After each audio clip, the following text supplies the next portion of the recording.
जो है समाजवादी की हार के बाद समीक्षा बैठक जो है चल रही है अपने कार्यकर्ताओं के साथ। आज भी यहाँ जो है कार्यकर्ताओं को कुछ जो है साल वगैरह और कंबल दे करके वितरण करके जो है सम्मानित किया जा रहा है। आज हमारे साथ जुड़ी हैं जो है यादव जी। अध्यक्ष जी, आपका बहुत बहुत स्वागत है। किस तरह से ये कार्यक्रम जो चल रहा है इसे आप कैसे देख रहे हैं, क्या तैयारी चल रही है? ये कार्यक्रम जो अभी चुनाव हुआ है, हाल में उपचुनाव जो चला उसका ही समीक्षा बैठक है, जबकि हम लोग चुनाव हारे नहीं है।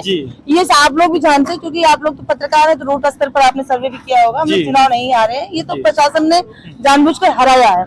लेकिन हमारे सांसद जी अपने कार्यकर्ताओं का, अपने नेताओं का मनोबल बढ़ाने के लिए आज उन्होंने स्वागत सम्मान समारोह किया, और जिसमें जिन कार्यकर्ताओं पर फर्जी मुकदमे लगाए गए, जिनको वोट नहीं डालने दिया गया, बूथ स्तर पर प्रताड़ित किया गया, उन सभी का नाम लिखकर उन सभी को सम्मानित किया गया, उनका मनोबल बढ़ाने का काम किया गया है।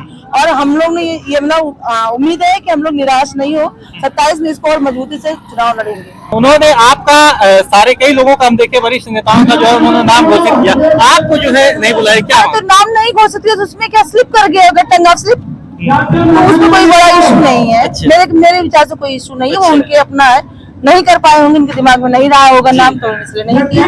जब मैं सांसद जी ने मेरा नाम तो लिया ना, तो बस यही बहुत है। जिस तरह से अभी देखिए डिम्पल यादव जी आई थी, वहाँ भी आपका इंटरव्यू देख रहे थे, उसपे आप पार्टी के विरुद्ध आप कुछ बोल रही थी, क्या? मैं पार्टी के विरोध में नहीं थी, मैं न्याय संगत बात कर रही थी, और उसमें मैं जो कुछ भी गलत मैंने नहीं कहा था। लेकिन ठीक है, वो चुनाव अपनी जगह, पार्टी अपनी जगह, काम अपनी जगह। हम लोग पार्टी में काम कर रहे हैं, काम करते रहेंगे, गलत का विरोध करते रहेंगे, चाहे जो भी हो, चाहे बाहर का हो चाहे घर का हो, वो अलग मुद्दा है, उसको यहाँ अब इशू नहीं है, उसका वो इशू खत्म हो गया। जिस तरह से तैयारी समीक्षा बैठक लगातार जो है मिल्कीपुर में चलाई जा रही है, तो क्या माहौल रहेगा 2027 में? देखिए, अब हम लोग और मजबूती से काम करेंगे। अब तो हम लोगों ने, जैसे इन्होंने कहा कि जिस तरह से इन्होंने प्रशासन को खड़ा करके, शासन को लगा के, डीएम, एसपी, एसएसपी और मंत्री, मिनिस्टर, कैबिनेट मिनिस्टर सबको झोंक दिया, तो अब हम लोग ने समझ गया कि ये किस स्तर से ये कर रहे हैं, हमारे कार्यकर्ताओं को इतना प्रताड़ित किया।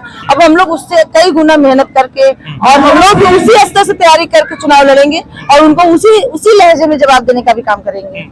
जिस तरह से सांसद जी जो है यहाँ से अभी लोकसभा में 95,000 वोटों से वहाँ जीत आए हैं अयोध्या से, और जो है विधानसभा पे 85,000 जो है मतदान यहाँ हुआ है, तो समाजवादी की क्या आप ये बताइए, अब आप ये सवाल मुझसे पूछ रहे हैं, आप खुद इस सवाल के जवाब जानते हैं, जबकि आपने ग्राउंड लेवल पर रिपोर्ट तैयार करी, किस तरह से बीजेपी ने चुनाव लड़ा, किस तरह से सरकार ने चुनाव लड़ा। ये सरकार का चुनाव था, जो हमारा जो प्रत्याशी जीता है वो जनता का प्रत्याशी नहीं जीता, वो सरकार का प्रत्याशी जीता। जनता का प्रत्याशी अगर जीता माना जाए तो अजित प्रसाद जीते हुए हैं, लेकिन अगर वो आज भी निष्पक्ष चुनाव कराते तो आज भी वो हारे हुए हैं, और अजित प्रसाद जीते, समाजवादी पार्टी जीती है, क्योंकि अगर उनको ईमानदारी से चुनाव लड़ना चाहिए था, लेकिन ईमानदारी से नहीं लड़ा उन्होंने। जिस तरह सांसद जी अभी उस दिन जो है वहाँ बयान कर रहे थे कि 32,812 वोट से जो है अजित प्रसाद जीत गए, ये क्या मतलब? इस पर मैं कोई कमेंट नहीं करना चाहती। तो क्या था मतलब ऐसा? वो जो भी हो, उनका कॉन्फिडेंस था बस। जी, चलिए, हमारे साथ में सरोज जी जुड़ी थी, और उन्हीं के क्रम में जुड़ी हैं जिला अध्यक्ष हैं